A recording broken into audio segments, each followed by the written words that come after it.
All right, so now we're gonna talk about relationship. All right, you've been in a relationship for how long? Oh, jeez. Like 8 years now? 8 years. 8 years, something like that. Okay, when did you meet? We met. We met in sixth grade. I was still in elementary school. Sixth grade in math class. So you just saw her and you knew I'm gonna be with this girl. Did you know that or did you not know that? I didn't really know that because I didn't feel like I had a chance. It was just, So it was just like, hey, yeah, it just kind of happened. yeah. It just kind of happened. Like, You didn't try to hit. You didn't try to like charm her or anything like that. You just were friends. yeah. Basically, we had a math project, and I was just doing my part. And all of a sudden, we had each other's numbers. We just started talking, and So what? You guys just became interested in each other. yeah. So what? Tell me about like what was the first date you took her out on?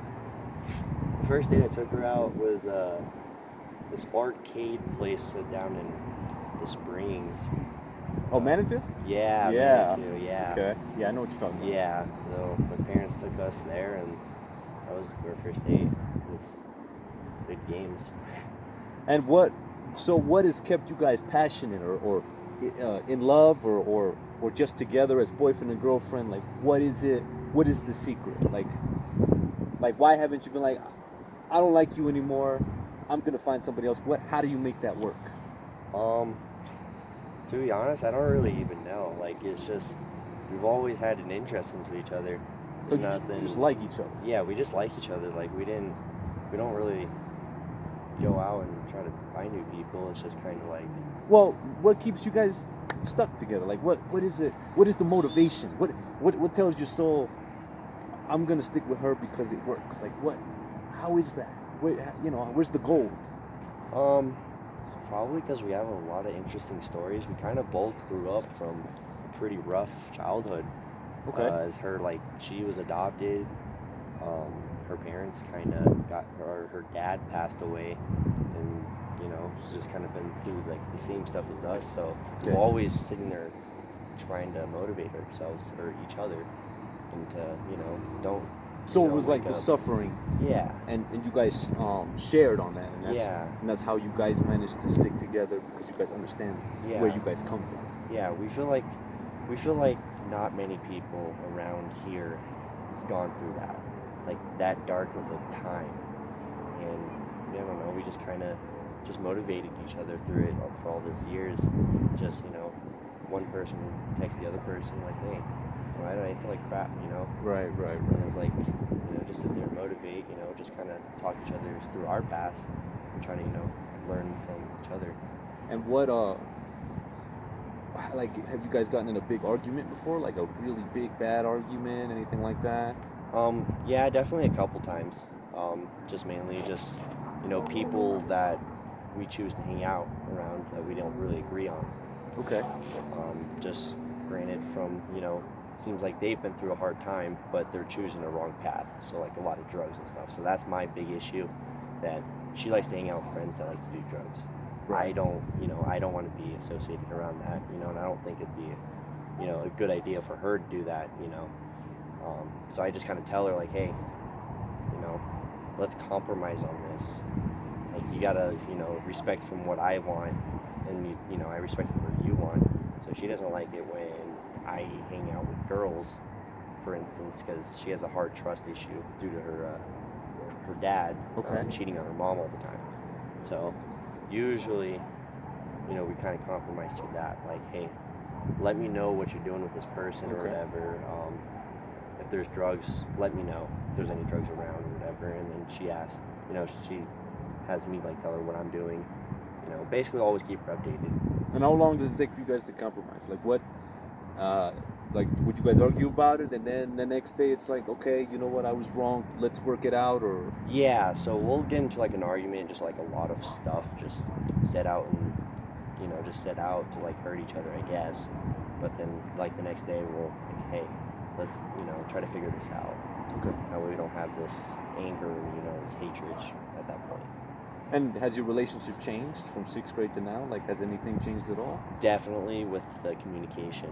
Communication. So Definitely communication is key. Yes. So you would agree that without communication, your life is crap. Yes, for sure.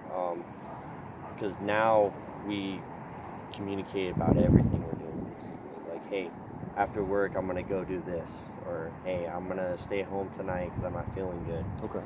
Definitely communication is key, because I feel like you can't have a strong relationship. Like, even in life, I feel like nothing can be decent or reasonable if you don't know what's going on. Okay. I feel like you always have to know what's going on so that way you can, Right. get by it. So would you say you love her or like her more than before, or is it the same? Has it changed? Definitely love her more. From the beginning, it's just kind of like, you guys are, it's kind of like the beginning, you're just starting to learn each other out, and then Okay. more and more time goes by, you kind of get that stronger feeling for the other person. Wow. Okay. So you guys have learned each other, and you know each other Yeah. very well. Like you can predict what she's gonna do or what she's gonna say in her mind. Like Yeah. before she says it, I know what you're gonna say. It's almost like you guys are Definitely. telepathic. Yeah, definitely. You might just even kinda- wake up. I know you want pancakes. I'm gonna go get pancakes. Yeah, definitely.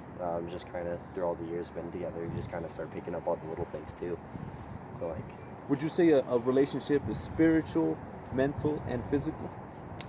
um, definitely the mental and spiritual.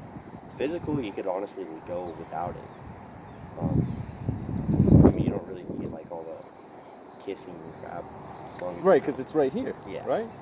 It's if you kiss somebody on the cheek, if you kiss your girlfriend on the Mhm. cheek, if a dog kissed you on the cheek, you wouldn't feel the same way, right? Yeah. But it's the thought, right? It's just the the thought. thought of her tissue kissing your cheek, right? Yes. And that's what's like.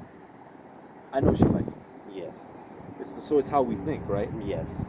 So you don't so you could sleep with her with your thoughts. Yeah. You don't really have to touch her. You could just use this, your Yeah. mind. Yeah, basically just my mind, just knowing, she's gonna be around, and she's gonna help me through my hard times. I'm gonna help her through, her hard times. So I can care less about all the touchy stuff. So, would you say that whatever you think affects your reality? Definitely. Materializes what's going to happen around you. Definitely. If you go with a negative attitude, your days could be shitty. You can, have a positive mindset. All of a sudden, you have like the best day of your life. So it's just basically however you think it's gonna go. If you start getting frustrated with something, just kind of, step away from the situation, kind of rethink like, hey, it could be a lot worse than this. Don't get so frustrated about it. Okay, it's it's a it's a wonderful thing when two people can work it out and coexist. It doesn't ever. Do you ever feel like you're just putting up with that person? I mean, sometimes I have that mindset for sure. I just kind of like put up with the crap, but I feel like that's with like a lot of people. They just feel like, oh, whatever. They keep doing the same stuff that you don't like, so you just kind of ignore it. But eventually, they'll talk over it, for sure. So would you say with your girlfriend you try to reach that perfection, like the best relationship where there's nothing that she does and there's nothing that you do that makes your reality better? Definitely try to get that perfection, but there's always going to be those flaws. Right. There's always going to be something you're not going to like. There's always going to be something that you're going to do that she's not going to like, or it's just, I personally feel like that's just life. You can't be 100% perfect. Right. There's always going to be something that another person's not going to like. But you would be happy with the compromise. Yes, happy with the compromise. Always, if that person doesn't like it, just kind of change it. Trying to. Give me an example, like a date or something you bought or she bought. Like, what? Can you give me an example of? Yeah. So basically, like, say she's went to go hang out with somebody, right? And I go and hang out with someone else, and all of a sudden, it's kind of like a jealousy thing. Or let's say you go to the movies, or you go buy like you want to watch a certain movie and she wants to watch a movie. You know what? How do you guys reach that? Let's watch something in the middle. Honestly, we just go watch like both of them. So we'll pick a day for her movie, and then we'll pick another day for the other movie. So how do you determine who's going to go first? I usually just let her go first. I'm not really, in a hurry about myself. I'm fine with, watching anything. I'm not much of a picky person about that stuff. I mean, I'm not really picky about anything really. I always let her do her thing first, and I go second. Okay, that's respectful. Yeah, I'm very a passive person. I see. Very passive person. Would you say she's more aggressive? Yes and no. Like some situations she'll be more aggressive about something, but the other time we're both just super passive and we just kind of figure it out. Okay. All right. Don't forget to subscribe. AGL Global. AGL Self Evolution. All right. We'll see you guys later.